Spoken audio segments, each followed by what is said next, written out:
Hey everyone, and welcome back to GamesPerSecond. I'm Gio. Today I'm going to be going over my personal top 5 games that were showcased in last week's Nintendo Indie World Showcase.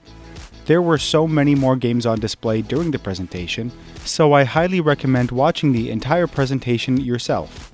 For reference, this top 5 is in no particular order, nor does it mean the games not mentioned were bad, so please let us know your favorite games from the presentation down in the comments below. The first game I want to talk about is OlliOlli World. I've seen, but never played the first couple of OlliOlli games, but there was something about this one that really caught my eye. Maybe it was the grander scale, hence the subtitle World. Maybe it was the art style, maybe it was a combination of things. Regardless, I can easily say this game is on my radar, and I can't wait to hear more. It's slated for release in winter of 2021, so here's hoping we hear more soon.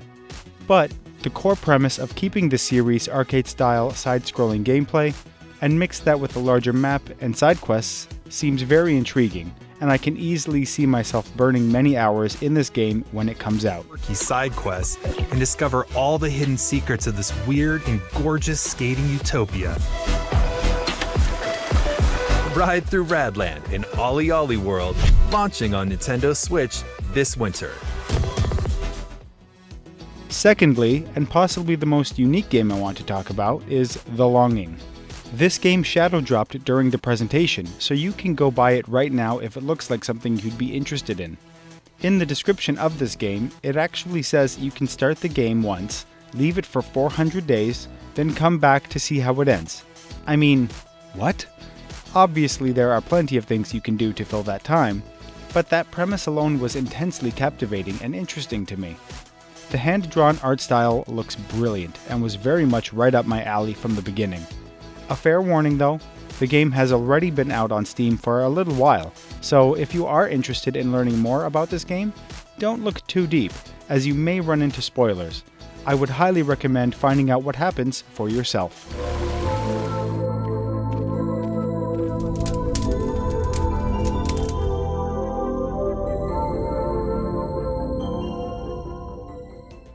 The next game on my list is Teenage Mutant Ninja Turtles Shredder's Revenge.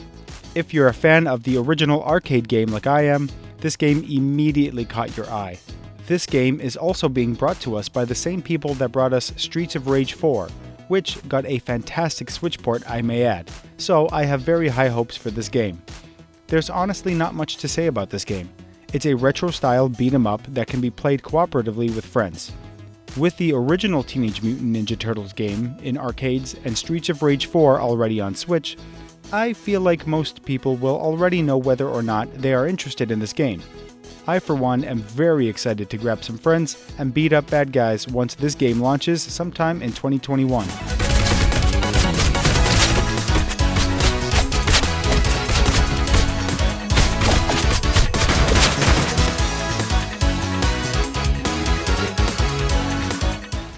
Aztec Forgotten Gods. Now, this game may be the most ambitious looking title from the Indie World presentation. It's an action-adventure game that immediately reminded myself and my partner on this channel, Winston, of the old God of War and Prince of Persia games from the mid-2000s. With that said, some of the larger areas, Aztec-themed architecture, and the overall movement in this game definitely seemed to differentiate itself enough to carve out its own thing and bring some new ideas to the table. As a big fan of the aforementioned God of War and Prince of Persia games, this was an easy sell for me, and I'm definitely looking forward to more information before this game's release in fall of 2021.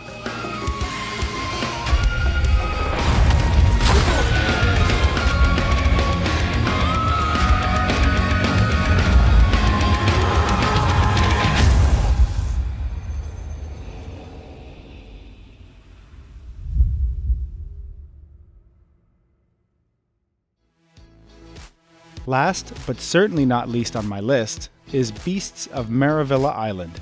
Honestly, this game looks like some kind of mishmash of Pokemon Snap, Abzu, and a hint of Breath of the Wild.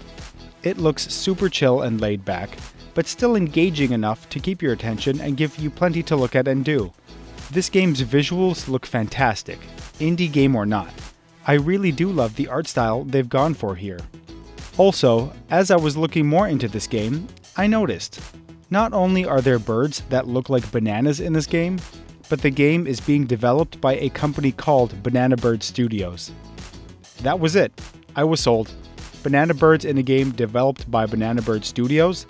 Brilliant. Thankfully, you won't have to wait too long for this game as it comes out in June of this year. I leave you my camera and my journal. Photograph Maravilla's majesty and bring back something beautiful to share with the world. That just about does it for my top 5 games from the last Nintendo Indie World Showcase.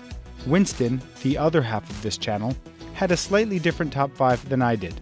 His top 5 games were Beasts of Maravilla Island, The Longing, Skull the Hero Slayer, Aztec Forgotten Gods, and Fez. There were so many cool looking games, it was honestly hard to pick for this list. If you had a different top 5 list than either of us, let us know in the comments down below. Also, don't forget to like this video, subscribe to our channel if you enjoy what we're doing here, and ring that notification bell so you don't miss any of our content. See you in the next video.